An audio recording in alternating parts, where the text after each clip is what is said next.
क्या आप मानेंगे कि हमारी धरती पर 4500 साल पहले एक ऐसी महान सभ्यता थी जिसमें सड़कें, नालियां, सार्वजनिक स्नान घर थे और फिर वो अचानक गायब हो गई?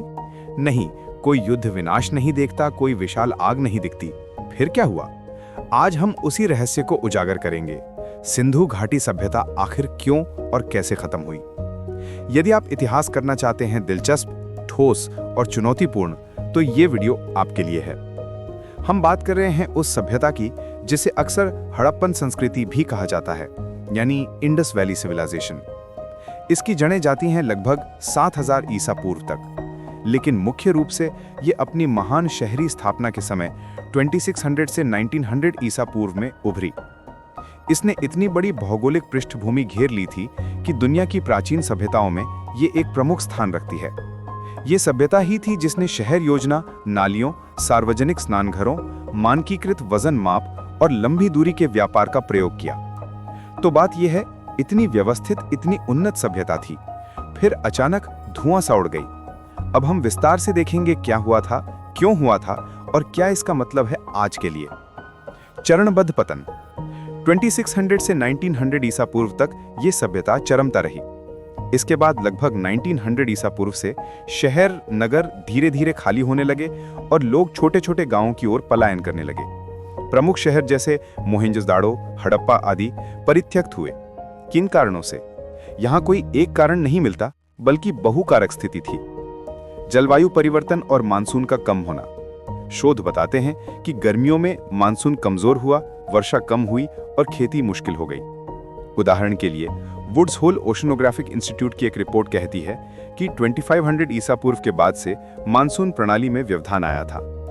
नदी प्रवाह का बदल जाना या सूखे का खतरा, जैसे कि घग्गर हकरा प्रणाली का जलस्तर घटने लगा, जो सिंधु घाटी के लोग मुख्यतः भरोसा करते थे। शहरों की मात्रा में संचलन या व्यापार में कमी। जैसे ही कृषि उत्पादन कम हुआ, शहर व्यवस्था का आधार कमजोर हुआ, व्यापार नेटवर्क सिकुड़े। संस्कृति में बदलाव, सामाजिक संरचना में बदलाव। पुरातात्विक सुराग बताते हैं कि शहरों से निकलकर लोग गांव में रहने लगे, नगर केंद्रित प्रणाली टूटने लगी। आक्रमण और विनाश की पुरानी धारणाएं अब खारिज। पहले कुछ पाठ्य पुस्तकों में कहा जाता था कि आर्य आक्रमण ने इस सभ्यता को ध्वस्त कर दिया था, लेकिन आधुनिक शोध में ऐसा कोई ठोस सबूत नहीं मिला है। क्या वास्तव में गायब हो गई थी? यहां मैं आपको चुनौती देता हूं सोचने के लिए कि यह सभ्यता गायब हो गई थी। नहीं, ये ज्यादा सही होगा कहना कि ये शहर केंद्रित उन्नत प्रणाली खत्म हो गई, लेकिन लोग और संस्कृति कहीं ना कहीं चले गए। न्यू डीएनए शोध बताते हैं कि आज के दक्षिण एशियाई लोगों में उस सभ्यता के जीन अलग अलग रूप में मौजूद हैं। यानी सभ्यता का नगर रूप खत्म हुआ, लेकिन लोग, भाषा, संस्कृति पूरी तरह समाप्त नहीं हुई। उदाहरण के तौर पर शहरों के छूटने के बाद उन्होंने छोटे छोटे गांवों में पुनर्स्थापन किया। तो अगर आप पूरी तरह से गायब हो गई कहेंगे तो ये एक अधूरा बयान होगा। सही बात यह है कि परिवर्तन आया, अनुकूलन हुआ, पुनर्स्थापना हुई, लेकिन वो महान शहरी मॉडल समाप्त हुआ। क्या इस तरह से पतन हुआ? क्रोनोलॉजी एक नजर में। 7000 ईसा पूर्व शुरुआती खेती बसावट के प्रमाण। 2800 ईसा पूर्व शहरीकरण बड़ा पैमाने पर शुरू। 2600 से 1900 ईसा पूर्व सभ्यता की परिपक्व अवधि, बड़े शहर, तकनीकें। 1900 ईसा पूर्व के आसपास पतन शुरू, शहरों का खाली होना और प्रवासन। बाद में गांव-गांव में पुनर्स्थापन और नया सामाजिक आर्थिक मॉडल। यहाँ कोई नायक विलेन कथा नहीं है, ये एक जटिल परिवर्तन प्रक्रिया है और इससे हमें कुछ ठोस बातें सीखने को मिलती हैं। पर्यावरण अनुकूलन महत्वपूर्ण है। जब मानसून कमजोर हुआ, कृषि ह्रास हुई, ये हमें याद दिलाता है कि पर्यावरण परिवर्तन से समाज कैसे प्रभावित हो सकता है। शहर मॉडल हमेशा स्थिर नहीं रहता। वो महान शहरी व्यवस्था जो सिंधु घाटी में थी, वो अचानक बनी नहीं थी और अचानक खत्म भी नहीं हुई थी। लेकिन जब आधार कम हुआ तो जाना भी शुरू हो गई। पूरी तरह गुम होना नहीं, रूपांतरण होना है।